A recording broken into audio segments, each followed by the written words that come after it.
Let's talk about a little bit about what's next before we move on to our Navy talk conversation. Obviously, this is one of three corners. Minimum two is they're okay. We're good. We met a minimum need. What they'd like to do in this class, however, is get three. They'd like to get two guys that kind of project as outside guys and another guy that projects as the slot, a guy that can also play the slot. I don't think they want anyone that's only a slot or only. I mean, they want that versatility, but a guy that can definitely play the slot. And right now, Ryan, there's really seven guys on the board. Five we're going to focus on today because two of them are just long shots. There's a kid from California that's committed to USC that talks Notre Dame, but he's not coming to Notre Dame. And then there's a kid from Alabama that they're still talking to that, again, very, very highly unlikely. There's five guys right now that I think are going to be the focus of those positions. And the first guy to talk about is a name that Notre Dame fans are very, very, very familiar with, and that's Eli Bowen, who is a 5'9", 170-pound cornerback from Denton-Guyer High School. He's the younger brother of Peyton Bowen. But I've had so many conversations with people at Notre Dame, and I'll ask about Eli and Peyton, and they're always like quick to be like, don't put them together. I'm like, well, what do you mean? They're like, yes, they're brothers, but we really like Eli. You know what I mean? And at one point in time, I asked the source, I said, well, if Peyton did flip, would you still recruit Eli? And they're like, absolutely. Like, we genuinely like Eli. Right. And they view him as sort of that inside-out guy. Yes, he could play outside in certain looks, but they love his potential as a corner and as a slot corner. And as we've seen with Tariq Bracy, that slot corner plays a ton, and he's a very important player. And you talked about the modern offense, Ryan. That's the one thing that Al Golden has brought to Notre Dame is that situational. I mean, Marcus Freeman did it, but we're seeing it upped even more now. Is the ability to use sort of the situational football from a personnel standpoint, where Tariq Bracy's the nickel, but he plays a ton and he plays a very important role. They view Eli Bowen as being, I mean, think of Tariq Bracy, a stronger version of Tariq Bracy, and you've got Eli Bowen, a more natural defensive type of player as well. Tariq Bracy was more of a really athletic kid who was a great running back, kick returner that had to learn corner. That's what they see Eli Bowen as being. So he is absolutely a priority recruit. Now, is Eli going to end up Notre Dame? It's a big question mark because the family's not pushing him towards Notre Dame. Notre Dame is not trying to is from what I'm told, they're not really pushing the package deal thing. They're trying to, as best they can, recruit Eli as Eli, from what I'm told. And you know, he's not close to making a decision either, Ryan. So, but that's a kid that let's put it like this: we expect Peyton Bowen to sign in December. Once that has happened, do not expect Notre Dame to all of a sudden say, well, we got the guy we wanted, let's back off Eli now. Expect them to continue pushing that. And in some ways, ramp it up a little bit. Because I think now it's like, hey, Peyton's here. Don't worry about Peyton now. Let's focus on you. So that's obviously a kid that's very much a top of the priority kid for Notre Dame in that class. And I think that will be very important for them when you get to that point, right? After Peyton does sign with Notre Dame in this, this hypothetical, that you can put all your attention on Eli. Because right now, I mean, what does it look like, Brian? I mean, not that, this is Notre Dame's vantage point, but it's like, it's a little hard to individualize them sometimes because you are in the same household. You play for the same high school team. And you want to make sure that Eli knows that moving forward, especially, that he is a priority. Because I think it's an important thing to say is that if there was no Peyton Bowen, Notre Dame would still have a lot of interest in Eli, right? Like if they weren't brothers, if Peyton didn't exist, like in that hypothetical, Eli Bowen would have gone somewhere else. Exactly. I mean, Eli Bowen is still a priority recruit for Notre This 100%. No, and he's a kid that, 5'9", 170 something pounds. I mean, he's grown a little bit this season, which has been nice to see. He looks closer to 5'10"-ish at this point, and he's gotten a little thicker, which has been great to see. But the thing that you love about Eli, Brian, is that his instincts are as good as anybody that we're going to talk about today. Yes. He's a really good football player, man. Just great instincts to him. One thing I was going to say, Ryan, about Eli is he's not a top 100 kid right now in the rankings. I'd probably have him there. I haven't done my rankings yet, so I can't say for sure. But here's the thing, is the only thing that keeps him from being a top 50 kid just like Peyton is his size. That's it.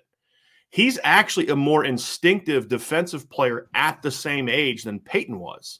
Because with Peyton, when we talked about Peyton last year, we said Peyton is just an elite athlete. I mean, great two-way player. Had natural skills on defense, but what had not yet really mastered defense yet.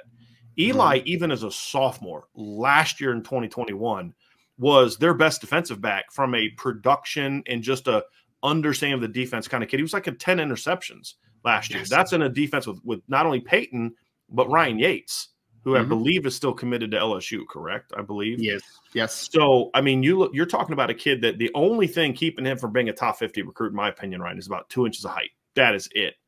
And honestly, as we've learned with Tariq Bracy, I don't really care about that. If you're sticky in coverage as a nickel, the height doesn't affect you as much because he'll have his brother behind him, you know, and the Don Schuler and other guys behind him helping to protect against any of the routes that may impact the kid of that size. But, you know, he's a tremendous – he's one of the best football players on the board.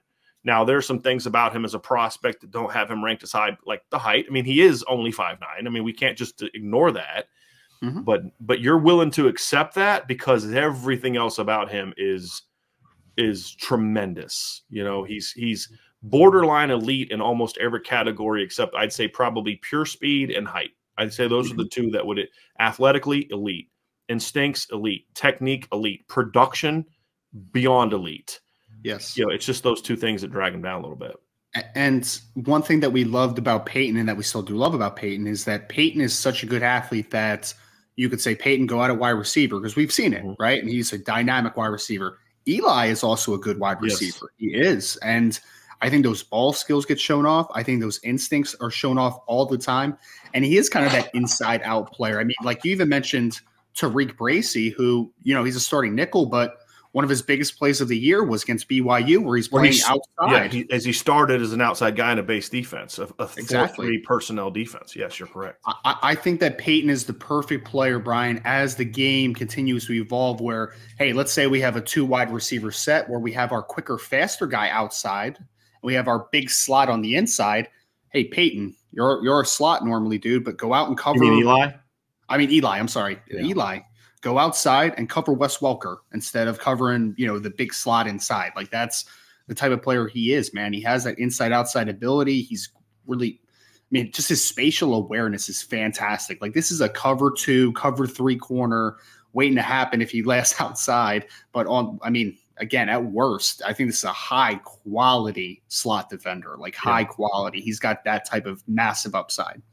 Another guy that I view as sort of a slot guy right now that's also on the board is Emilio Agard, who is a 5'10-ish, 160-pound kid from Philadelphia. Very good prospect as well. A guy that Notre Dame has had on campus. I believe he visited this season, correct? He did. He's another kid that's on Notre Dame's board. I would say that they're a little bit further behind him than they are, obviously, with Eli, but he's a kid that's on the board as well. Yeah, he's another talented player. I mean, in a similar vein to Eli, he is a really good instinctual player. And the thing I love about Emilio is a really cat quick athlete, that changes direction. He can match up against really athletic and quick slot receivers. He can also work outside, and he has the stickiness to stay in good position. Like you said before, though, Brian, the one stickler to him, again, is the size. You know, he's not the biggest guy in the world, but another kid that can work inside and out and has really nice coverage skills. Like all around, this kid can play zone. He can play some off man. He clicks and closes with a tremendous ease, and he stays in the hip pocket of receivers, man. At the end of the day, he's a really good man coverage player who has that inside-outside versatility as well. So, you know, I know Notre Dame's going to keep recruiting him because he fits that mold of what they're looking like as that inside-outside guy, and he's certainly talented, to say the least. If you could if you could sort of have if you could have sort of the dream class for Notre Dame of who they want, I believe, and who I like the combination of uncommitted players right now, I think that trio would be obviously Karson Hobbs, who they already have in the class. It'd be Eli Bowen, and it would be the next kid we're going to talk about, and that's Aaron Scott, another Ohio kid. Notre Dame staff likes Aaron Scott a ton, from what I'm told. 6'1", 170-pound kid from Springfield, Ohio, former place I used to live. Obviously, I lived in Springfield when I was coaching at Wittenberg. So very familiar with that area, very familiar with that high school. Very talented kid, very athletic kid. Going to be hard to get out of the state of Ohio, but he likes Notre Dame. He's been to Notre Dame, I believe, twice in the last year. I believe he's been on multiple visits to Notre Dame. So they're at least in the game. And I think what happens now with a kid like Aaron Scott, for example, is now that Karson Hobbs is in the class, that allows Mike Mickens to start spending a lot, and Chad Bowden to start spending a lot more time on sort of that next group of kids. And it's going to be Aaron Scott. We'll talk about a couple other kids here in a minute, but allows them to – Notre Dame is going to be with Karson Hobbs in the class, Ryan. Notre Dame can really narrow their board on the kids that they like and want and think they have a legitimate shot at and say, hey, let's go after them. Like I said, it's always going to be hard to get a kid out of Ohio that Ohio State wants, and they do want Aaron Scott. But Notre Dame is in the game here, and this is a kid that Notre Dame is going to be able to kind of start focusing a lot more attention on as they move forward.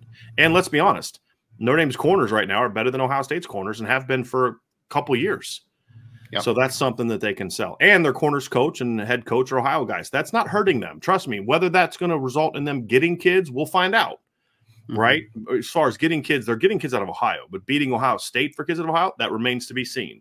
Sure. But it is certainly making these kids a little bit more receptive to the pitch, and that's all you can ask for at this point in time. And I think that for me, Aaron Scott has a lot of alpha upside, Brian. Like, he's a kid that, I mean, that's the true boundary corner, right? Like, he can run, he's long, he's explosive, everything's there. It's just about him. It's just a natural maturation that's going to happen, right? Like, he's 170 pounds soaking wet right now. He needs to get bigger. He needs to get stronger. All those things will happen, and all those things, will figure itself out as only a junior in high school. So everything is there for Aaron Scott to be that true, we'll use the word shutdown corner as tentatively as possible, right? There's no true shutdown corner, but a kid that can follow any body type into the boundary, that's this type of kid. That's this type of kid that can be physical, that can be that alpha. He has great instincts as well, but the thing that really gets you excited is that he is that man coverage corner at the next level. He's got that length, size, athleticism. It's all there. He is that all-around kid that when you say, how good can he be? And it's just really like, what's the development look like? Is he continuing to get bigger? Is he listening to coaching? If he does all those things, then Aaron Scott has massive upside. From what I'm told, all those boxes get checked, first of all. Second of all, who he reminds me a lot of is Benjamin Morrison as a player. I mean, Benjamin's was thicker, a little bit thicker at the same age, but very similar players, right? Very similar players. And you can see why Notre Dame likes him, right? Because I think he's a kid that can play both field and boundary. That's the thing is like he could come in early, and if he is one of your two best corners, let's say he comes in as a freshman and he's ready to play like Benjamin Morrison was, and let's just say he's going to start.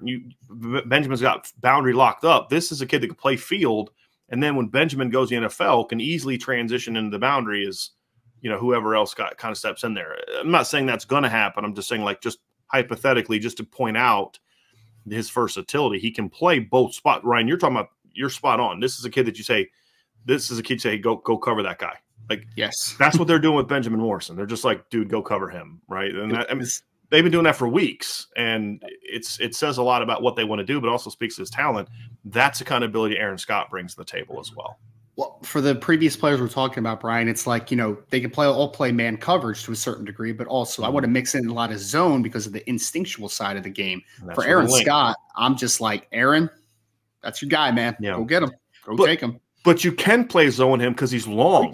You can. And that's the thing that's the thing you like. It's like he can do more things. He's a good tackler. He's a skinny kid, but he'll hit you. He's not afraid of contact at all. Also another kid that plays offense. And actually, there was a really nice battle watching him and Christian Gray go against each other this year. Was it season opener? Did they play in the first or second game? I think it was a season opener. I think it was the first game. They had a really good battle. I mean, watching those two kids go against each other. I believe there was a play where Christian Gray broke up a pass to Aaron Scott in the end zone in that game. Because I think the Smet played them first game, and then they played IMG the second, right? I believe so, correct. That's correct, yeah. So we've seen him go up against a kid that Notre Dame already has and really likes, and so they're going to continue to push for him. Another name to know, we don't have a lot to say about him right now because we're still trying to get a hold of him and kind of learn more about him, but we do know he's on Notre Dame's radar. He was supposed to have visited this weekend. We have not been able to confirm that he was on campus just yet because he doesn't really talk to us at this point in time, and that's Braden Lee, who is a 6 foot, 165-pound corner out of the state of Maryland. Another rangy, long, not as tall as some of the other guys, but 5'11", 6 foot.